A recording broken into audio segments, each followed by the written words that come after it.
നമസ്കാരം. രാജ്യ തലസ്ഥാനമായിട്ടുള്ള ദില്ലിയെ പോലും കത്തിക്കുമെന്ന് പരസ്യമായിട്ട് വെല്ലുവിളിച്ചിരിക്കുകയാണ് പശ്ചിമ ബംഗാൾ മുഖ്യമന്ത്രിയായിട്ടുള്ള മമതാ ബാനർജി. തൃണമൂൽ കോൺഗ്രസിന്റെ വിദ്യാർത്ഥി സംഘടനയായിട്ടുള്ള തൃണമൂൽ ഛാത്ര പരിഷത്തിന്റെ പ്രോഗ്രാമിൽ മമതാ ബാനർജി പ്രസംഗിക്കുന്ന വേളയിലാണ് ഇങ്ങനെ ഒരു പ്രസ്താവന നടത്തിയത്.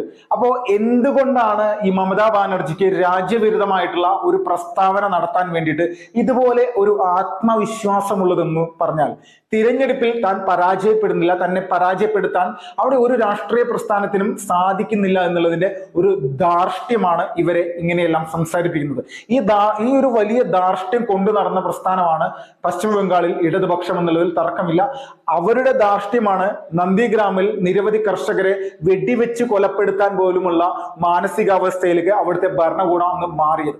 ആ ഭരണകൂടമാണ് ഇന്ന് ആ ഭരണകൂടത്തിന്റെ ഭാഗമായിട്ട് പ്രവർത്തിച്ചിരുന്ന ആളുകളാണ്, അവരുടെ പ്രവർത്തകരാണ് കേരളത്തിൽ അല്ലെങ്കിൽ